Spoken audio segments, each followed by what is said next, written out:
Hey there, folks. Welcome to Spectrum Pulse. We talk about music, movies, art, and culture.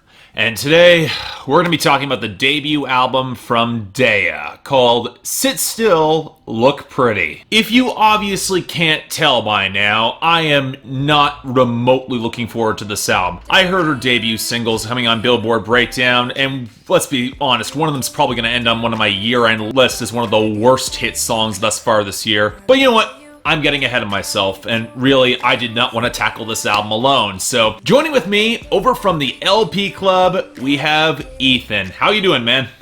I'm good. Thank you so much for having me on.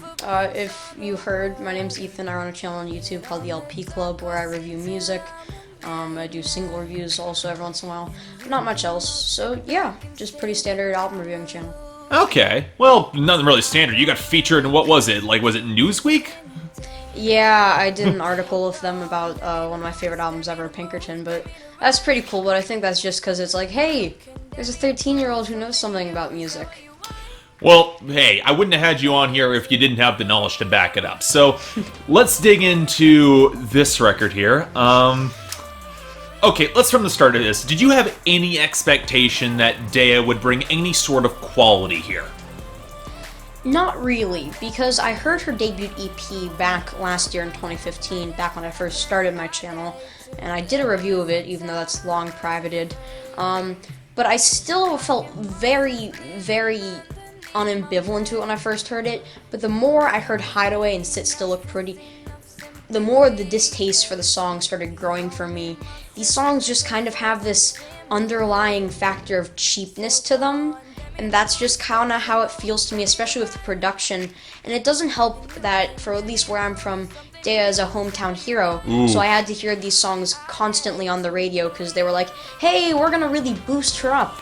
And the fact that she's had 2 hits now, which really surprises me if I'm being honest, really wasn't going well because I would just constantly hear these songs. Plus, you have the factor that she was featured on that Chainsmoker song, Don't Let Me Down, as well. Well, that song was actually pretty good. I enjoyed that song for a fair bit. I feel like that song had a lot more texture to it with the production, the really nice, kind of nice, moody guitars to it. And even though the breakdown, the bass drop wasn't great, it still had a lot of texture to it, and that's what made that song work, which is kind of unlike any song on this record. Yeah, I think that also ties back into an interesting thing. So let's get into this in depth here. Now, let's also start by asking the question. I'm assuming you didn't really like the record as a whole.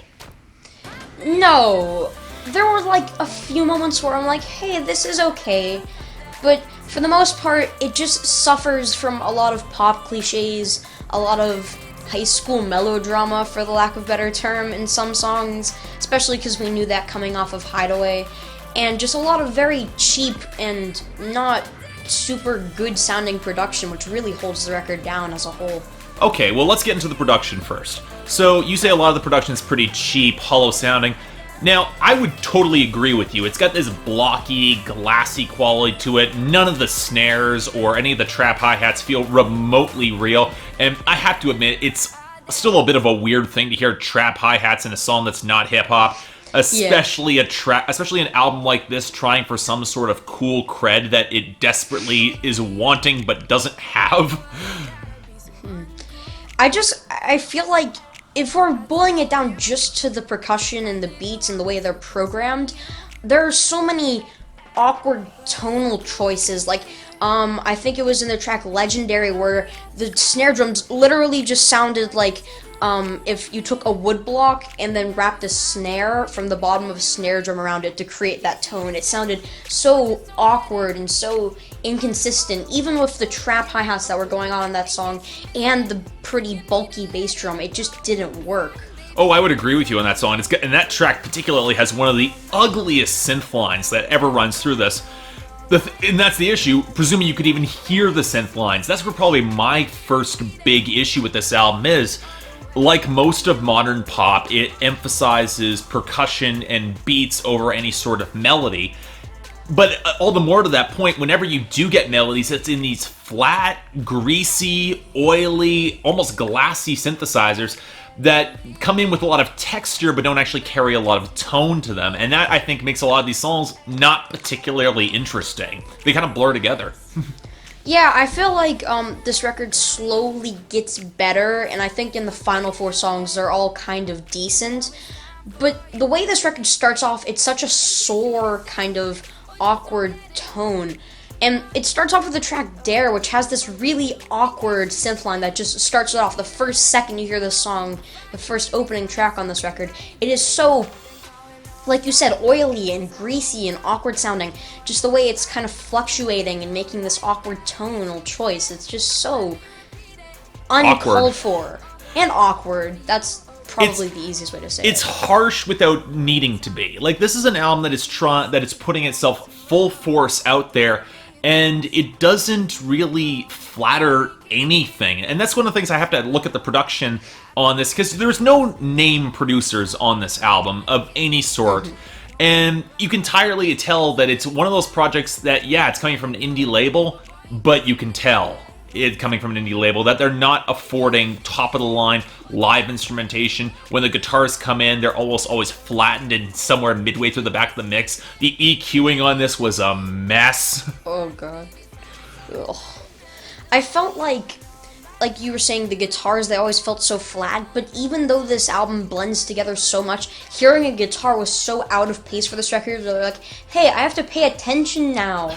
It's so weird. You just felt like it comes in on the track, I think it was, oh god, there was one of the songs, Love of My Life, where it just, like, after the bombshell of a song that is thirsty, you just kind of hear this, like, kind of sweet guitar, even though the bass line is mixed so high above it. It just felt really weird, because it's just such a huge change. Well, that song's trying to go for some more of that reggae vibe, which is all the more popular in modern pop music, and I think that's the other thing that ties together.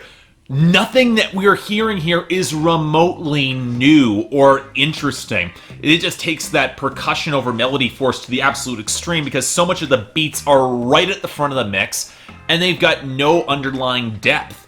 And that's what really bothers me, is you have all this really, really sharpness right at the front, not helped by Daya repeatedly going sharp in her vocals. We'll get to that.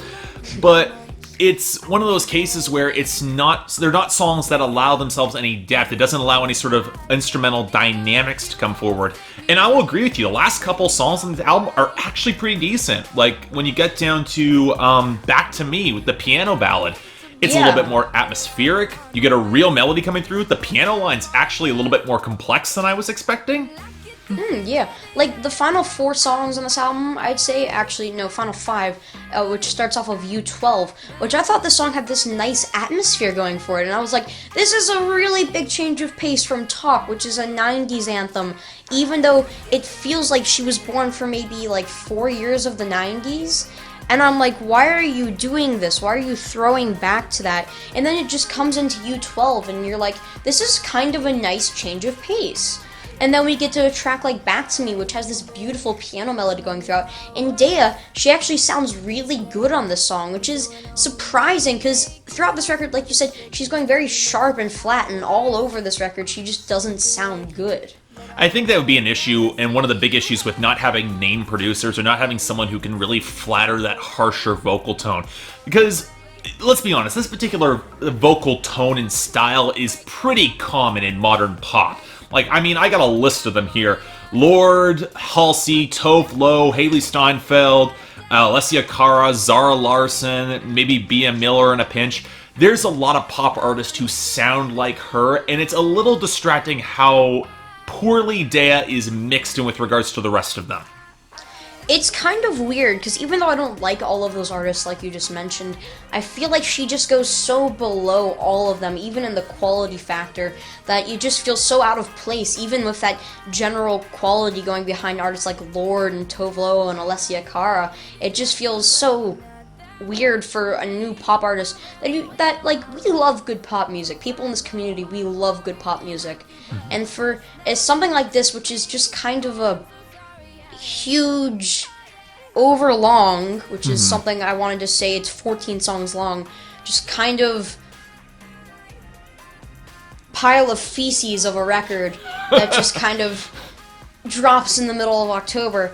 We wanted something good to come out of this year in pop, and we had a lot of good things, but it's not looking like the rest of the year is going to come so kindly, even with this record. I think this album falls into a really interesting spot when it comes to pop music, because it feels very much like a try-hard, and especially when you get into the lyrics, because if we consider pop music as the gigantic high school cafeteria that it really is, Daya is one of those girls who falls into the situation where she's trying to be one of the cool girls, but she also doesn't want to be. And the amount of effort on display here is really kind of startling, and not the way that it should be. Because I can appreciate somebody really trying to put themselves out there, put themselves into an interesting scenario in some of these songs, or try to set forward her beliefs. But this is where the songwriting comes in, and okay, I'm gonna have to ask you this. Are there songs on this record you think that would speak to a teenager, someone your age? Maybe. I hope not.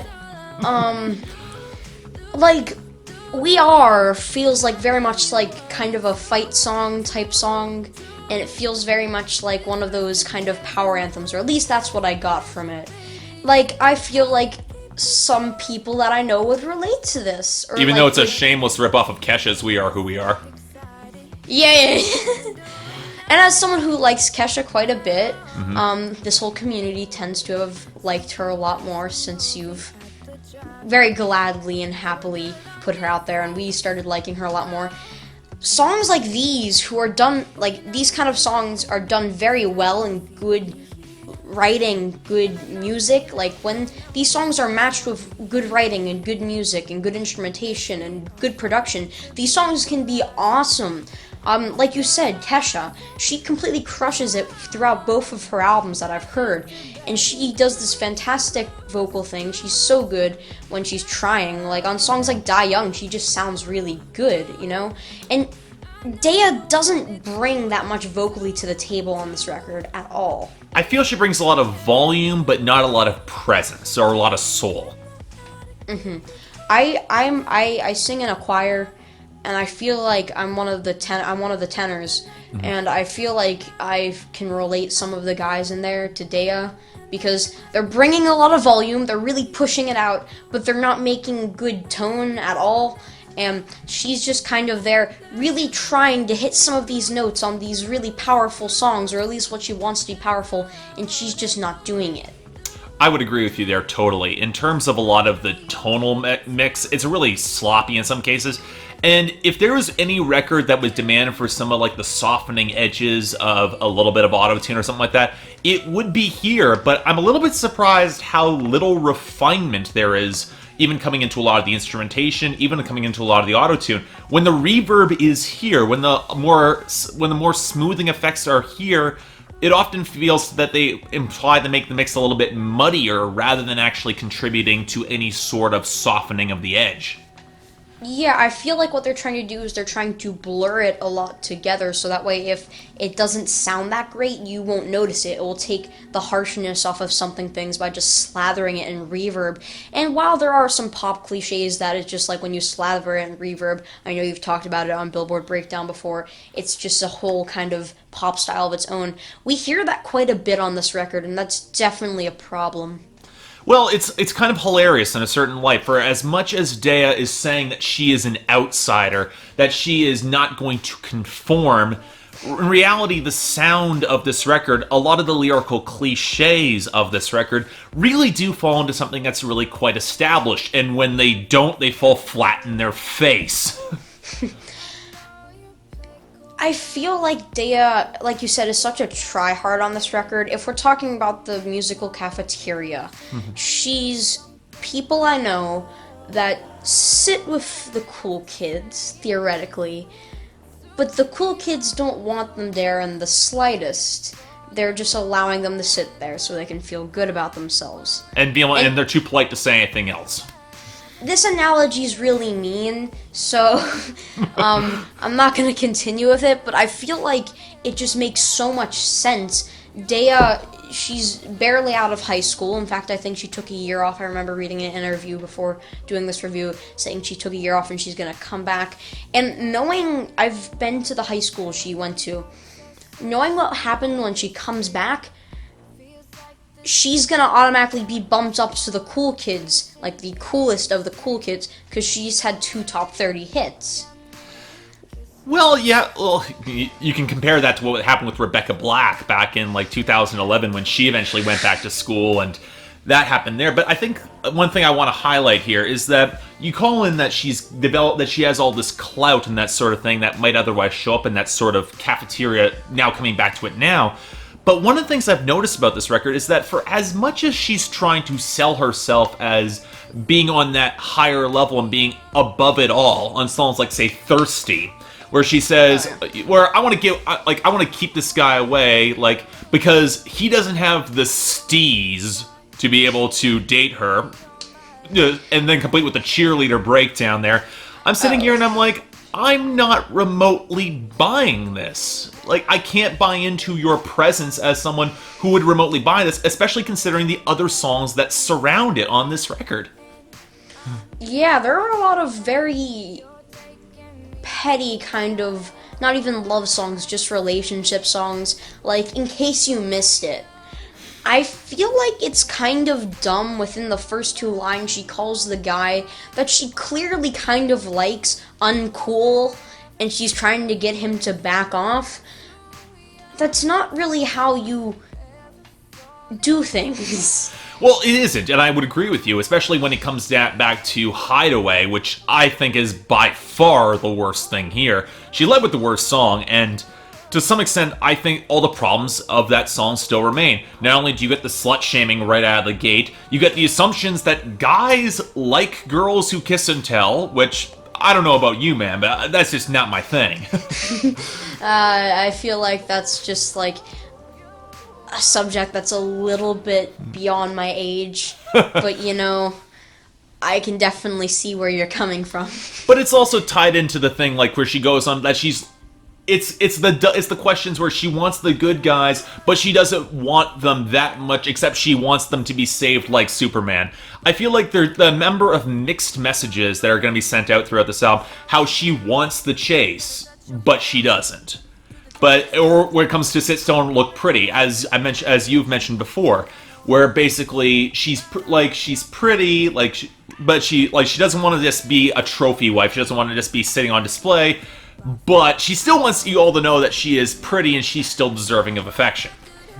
I feel like she wants to be so cool and out there and edgy and just, but she's so undeserving of it with the way she displays herself on this record and the way that she kind of talks about herself, even on Sit Still Look Pretty, which I feel like is helped by a okay, kind of catchy instrumental, even though they have these very awkward gang vocals leading into the first verse. And yep. What is that? There's so many awkward production choices. I could go for like a year talking about it, but I feel like she just portrays herself as this girl who quite a few guys at my school would like, but at the end they'd just be like, I can't take this, and move on. She feels like a headache of a person to care about. The funny thing is that when the songs start to get a little bit more honest near the back half, I get the feeling there's a little bit more emotional vulnerability to some of these tracks. Like, take Cool, for instance. Cool is probably one of my 2 favorite songs on this album. It's actually right between Hideaway and Sit Still Look Pretty. And it stands out like a sore thumb, mostly because it's got a pretty decent, bubbly little bass groove there. But it's also got, like, she knows there's no pressure in the relationship. It's just, it's comfortable. It's honest. It's a little bit chill. It's a laid-back song. I'm like, this is actually kind of pleasant. I don't mind this. Yeah, like we said, there are a few pleasant moments on here. I want to know what you think about the track U12, because I think that's probably my favorite, if not my second favorite. U12. Okay. Like, I think the fake horns get a little bit distracting on that. No, that's on Talk. Sorry. Okay. It's got a bit of a fluttery, glassy element to it. I think it's all right. It's one of those songs that's referencing 16 Candles, but clearly hasn't seen it. I remember I went for a run earlier today, and I just remember that line sticking out like a sore thumb, and I'm like, you really clearly don't know what you're talking about. just simply to put it that way. Well, it's one of those questions whether or not she wrote that song. I'm not sure if she did or not. I don't have that specific spot on my notes in front of me. But it's one of those songs where I'm like, you know what? I appreciate the sentiment of, like, the Romeo and Juliet sentiment, though they don't outright reference it, which I think is probably for the best. But again, it's the 16 Candles reference and you haven't seen the movie. One song I actually liked a fair amount was Got the Feeling. Whereas... Yeah, I had this kind of, it had maybe almost leaning towards a little bit of a tropical house kind of vibe to it. And I really thought, even though this is kind of becoming maybe a little bit of cliche and pop music, it still is played off pretty well for the most part. I like the idea of it. She's basically playing as, hey, I'm not totally into you, but you know what? This is fun. I kind of like this. Let's just see where it goes. I'm like, it's a song that's kind of about settling, and it's not I wouldn't say it's a great song, but it's passable. I could definitely listen to it. I can see it slotting in. Well, okay, you put this up against Lush Life by Zara Larsson, it falls flat, but it's got presence. Like, I can see Daya, if she steps towards material that's a little bit more, that allows her to show off more elements of her personality without trying so hard, a little bit more relaxing for her, I think that could be a mold for her going forward. Yeah, even with this song, I think this is where the production probably gets the best on this record. It feels very whole. There's like these very nice smoky guitars and a bass line that sounds pretty good. Even if they bring up the drums and the bass line so high in the mix on this record. On some songs, I'm like, yeah, there are guitars on here. I think it was Love of My Life. There's like this kind of nice guitar tone, even though it's kind of flat. But the bass line's just so high above it, and it's this awkward synth bass. On Got the Feeling, it sounds pretty good. It sounds, for the most part, decently well mixed, and it comes together as a good song. I would agree with you. So, okay, so let's take this back to, in terms of, what do you think what would be your picks for, like, the best songs here? I'd probably say, Back to Me, because it's just a very pretty piano ballad. Got the Feeling, Cool's pretty good, but I think the best is probably Back to Me. I think that's just, there's so many good things on there, and there's maybe like one or two bad things. It just, even though it's not something super out of the ordinary, it's, a pop piano ballad, it sounds pretty good. It doesn't have any of these huge abominations in the lyrics that just make you go, ah. And I feel like that's probably the best song on the record. I'd probably mostly agree with you, and honestly, in terms of the three songs that you listed in terms of the best, I would probably agree with them, all of them. Let's go into the worst, though. What do you think is the worst here? Okay, so it's kind of a toss-up in between Hideaway, because I think this song, we didn't discuss it much, even though we both know about it a fair bit. The really, really painful production, along with the, we did talk about the lyrics a bit, with the kind of obnoxious high school sentiment of lyrics. It's pretty painful. But the first time I heard Thirsty, I didn't want to continue listening to this record. I put it down. I pushed my phone away for like a little bit. I'm like, I gotta take a nap and let this be for a little bit. Because this song, it starts off with these super loud and not very well put together drum tones that are just super clunky and awkwardly mixed, and they don't feel very well put together with the song. Then the chorus is kind of painful, and especially that cheerleader breakdown, that just really makes me frustrated. But easily the weirdest part that really threw me off was the fact that she used the words Gatorade and lemonade in a song called Thirsty. And even though that shouldn't throw me off, I mentally think, I'm like, why would you do that? Unless you're Pitbull, unless you're having a paid advertisement for Gatorade, you don't bring up Gatorade in a song. You don't bring up drinks or party cocktails in a song unless you're Steely Dan. You can't pull this off, Daya. You can't pull off the... You have to be very classy when you're talking about drinks or drugs or interesting things that are kind of risque in music. You have to be classy about it. You have to do it well. It's too mundane. When you're just talking about Gatorade, it's just the dumbest rhyme ever. Lemonade, Gatorade. I was just like, why are you doing this? Now, do you So think the Lemonade line was partially a reference to Beyonce? Probably. No, it wasn't. It wasn't, because Thirsty was on that EP that came out last year. I know it was not. Okay. So even if now that we know that it isn't a reference to Beyonce, this makes this line even more just why. I know I don't normally like jump into one line and hound on it, but it just threw me off, and I'm like, why is this part of the pop landscape that we have? Why? See, I didn't hate Thirsty as much as you did, but the one song that I did dislike was Talk. Because the horns, so fake. The whole faux 90s kid, when I think she's born in 98 and 99, we've seen Fantano's rant about 90s nostalgia. It's entirely true here. But the thing that I think bothered me the most was the hook. Because not only is the volume peeled back, she is so heavily multi-tracked, and yet partially a little bit too far back in the mix for that multi-tracking to really come through. It's trying to be this loud, crowd-pleasing stomper, and it just doesn't work the way it's mixed. Like I said, this song, the chorus is so ugly, but it's also because that very big multi-track tone that you were talking about is kind of drenched in auto-tune. Mm-hmm. And I wasn't noticing it that much throughout this record. Legendary at the beginning, I'm like, okay, I can hear like a little bit of hint of it.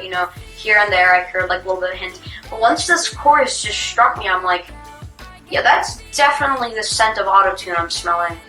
And it's not the scent of auto-tune that's actually used to improve like an artist's personality, like what you would get with Kanye or Kesha. It's one of those cases where we are auto-tuning this because we desperately need to crowbar this back into some sort of reasonable tone. Yeah. So all in all, what'd you think of? To sum it up, it's mediocre. It's a try-hard album. It's not as good as when Alessia Cara made a very similar album like this last year, sort of a cobbling together, mostly because of the writing, mostly because a lot of the production. I think I'm going to forget this album exists probably in about a week. Hopefully I do too. And I, honestly, man, like, if you were to give it a rating out of 10, where would it lie for you? Like 4? Honestly, that's probably where I would give it to. I think between the confidence that she can't back up, between the writing mishaps, and between the production that just more falls toward bland than outright awful, I'd probably give this a 4 out of 10. It just does not do anything for me. So if we wanted to find you going forward, like if anyone else wants to check out your stuff, and I think you should, so where can they find you, Ethan? On YouTube, I'm the LP Club, and also on Twitter, I'm at the LP Club. And until everyone else, I'm Mark, you're watching Spectrum Pulse, and I'll see you next time.